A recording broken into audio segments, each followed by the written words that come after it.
को देख पाई हूँ, तो सबसे पहले तो उन चीज़ों को मैं देखना चाहूँगी, समझने की कोशिश करना चाहूँगी और निस्तारण करने का प्रयास सरकार के साथ में करने की कोशिश करूँगी। यथासंभव जैसे हम लोग कर सकते हैं वो करने की कोशिश हम करेंगे।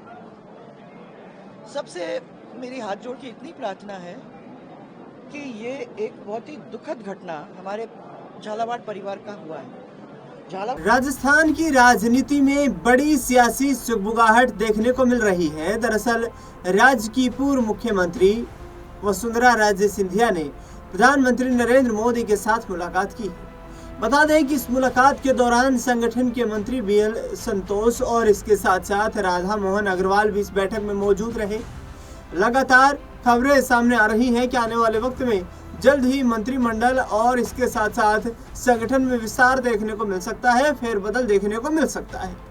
ऐसे में आपको बता दें कि वसुंधरा राजे सिंधिया को उम्मीद है कि अब आने वाले वक्त में भारतीय जनता पार्टी उन्हें राजस्थान में फिर से मुख्यमंत्री बना सकती है। दरअसल जिस तरीके से पिछले दिनों जो घटना घटित हुई राजस्थान के झालावाड़ में, जहां पर एक प्राथमिक स्कूल की इमारत के गिर जाने के चलते करीब आधा दर्जन बच्चों ने अपनी जान गंवा दी और 1 दर्जन से अधिक बच्चे गंभीर रूप से घायल हुए। इसके बाद झालावाड़ के इलाके में पहुंची वसुंधरा राजे सिंधिया ने तमाम पीड़ित परिवारों से मुलाकात की और मुख्यमंत्री के पहुंचने से पहले ही वो सभी परिवारों को संवेदनाएं व्यक्त करते हुए नजर आए, उनको सांत्वनाएं देती हुई नजर आई।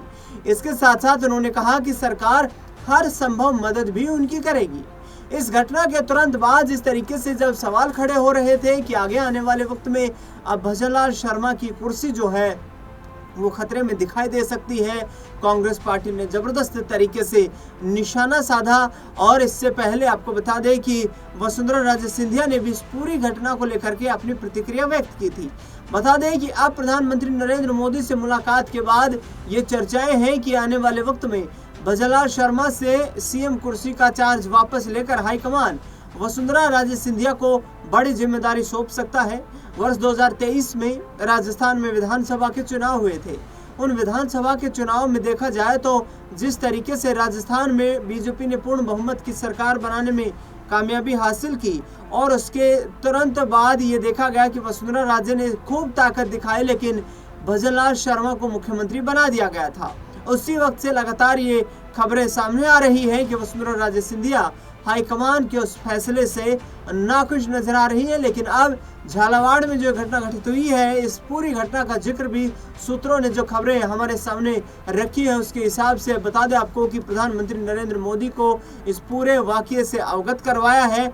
और इस पूरे वाकया को लेकर वसुंधरा राजे सिंधिया जब पीड़ित परिवारों से मिल रही थी, मुख्यमंत्री के पहुंचने से पहले ही वो तमाम ऐलान कैसे करते हुए नजर आ रही थी, वो बयान आपको सुनवाते हैं। और प्रॉब्लम ये भी हो सकती है क्योंकि बरसात का समय है, बहुत जोरदार बारिश आ रही है। झालावाड़ के अंदर तो बारिश बहुत ही जोरदार होती है। चिंता इस बात की है कि कोई दूसरे बिल्डिंग के साथ ऐसा ना हो, तो कोई भी जिस पे प्रश्न चिन्ह हो उनके बच्चों को शिफ्ट करना जरूरी है। और जो स्कूल ऐसी स्थिति में आ गए हैं उनको गिराकर नई बिल्डिंग बनाने का काम हम लोग करें ताकि बच्चों की जिंदगी के साथ कोई खेल ना हो। अगर ये पहले चिन्हित हो जाते तो मुझे लगता है कि किसी सुरक्षित भवन में शिफ्ट हो जाते, भले ही नई न बनते पर अपन सुरक्षित उनको कर लेते, तो ये स्थिति में वो नहीं होते। अब ये जो भय का वातावरण है, उस भय के वातावरण को हम लोग शांत करना चाहते हैं और कुछ ठोस काम उसमें लाने की कोशिश करना चाहते हैं ताकि ये चीज़ रिपीट ना हो। जो भी मांगे हम लोगों के सामने अभी आई हैं, मैं कुछ देखूंगी क्योंकि डायरेक्टली आ रही हूँ तो मेरे पास अभी ना किसी से बातचीत हो सकी है और ना मैं कुछ कागज़ों को देख पाई हूँ। तो सबसे पहले तो उन चीज़ों को मैं देखना चाहूँगी, समझने की कोशिश करना चाहूँगी और निस्तारण करने का प्रयास सरकार के साथ में करने की कोशिश करूँगी। यथासंभव जैसे हम लोग कर सकते हैं वो करने की कोशिश हम करेंगे। सबसे मेरी हाथ जोड़ के इतनी प्रार्थना है कि ये एक बहुत ही दुखद घटना हमारे झालावाड़ परिवार का हुआ है। झालावाड़ परिवार इसकी वजह से शोक में है।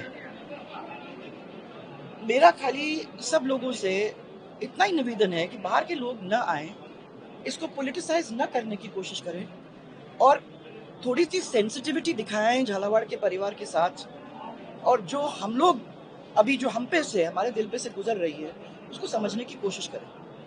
पॉलिटिक्स के लिए बहुत समय है और मैं दिवंगत आत्माओं के शांति और जो शोक में डूबे हुए परिवार हैं उनको दुख सहन करने की शक्ति ईश्वर प्रदान करे, ये हम दोनों की तरफ से भगवान से प्रार्थना है। और मैं धन्यवाद देना चाहती हूँ हमारे सब डॉक्टर्स को जिन्होंने इतनी अच्छी तरह से लोगों को संभालने की कोशिश की है, और मैं धन्यवाद देना चाहती हूँ हमारे कार्यकर्ताओं को जिन्होंने इमीडिएटली इस परिसर के अंदर भी और सब दूर मदद करने की कोशिश में कोई कमी नहीं छोड़ी। और मैं हमारे पूरे जिला प्रशासन को, सब लोगों ने मेहनत करने में कोई कमी छोड़ी नहीं है, लगे हुए हैं। सुबह से जब से मैं निकली हूँ तब से बातचीत मेरी हो रही है, कोई कहीं है कोई कहीं है, सब लोग लगे हुए हैं। और मुझे विश्वास है कि जो जिस तरीके से इस परिवार ने दिखाया कि छोटे से छोटा व्यक्ति वो हमारा है, और उसके लिए हमको किसी से बात करनी पड़ी या किसी से बात करना पड़ेगा या कुछ करना पड़ेगा, जो उनकी बातों को समझाने की कोशिश करनी होगी, वो ये पूरा परिवार उनके पीछे खड़ा है। और मैं आप सबको विश्वास दिलाना चाहूँगी कि जितना संभव हो सकेगा उसमें हम लोग करेंगे। तो ये वसुंधरा राजे थी जो झालावाड़ की घटना पर अपनी प्रतिक्रिया व्यक्त कर रही थी, और इस घटना के बारे में उन्होंने खुद प्रधानमंत्री नरेंद्र मोदी से मिलकर के और पूरे वाकये की जानकारी दी है। आगे आने वाले वक्त में सूत्रों के हवाले से जो खबरें सामने आई है उसके मुताबिक राजस्थान में बड़ा फेरबदल देखने को मिल सकता है। वसुंधरा राजे सिंधिया के अनुभव को इस्तेमाल करके भारतीय जनता पार्टी उन्हें फिर से राजस्थान के सीएम की कुर्सी पर बैठा सकती है। बता दें आपको कि एक तरफ कांग्रेस पार्टी तो दूसरी तरफ आरएलपी के नेता हनुमान बेनीवाल लगातार राज्य सरकार के मंत्रियों के खिलाफ भी मोर्चा खोले हुए नजर आ रहे हैं। भजनलाल शर्मा की कुर्सी राजस्थान में खतरे में दिखाई दे रही है। आपको क्या लगता है इस पूरे मुद्दे पर? अपनी राय प्रतिक्रिया कमेंट बॉक्स में जरूर दें। देश दुनिया से जुड़ी तमाम बड़ी खबरों के लिए देखते रहिए नेक्स्ट 9 आबाद।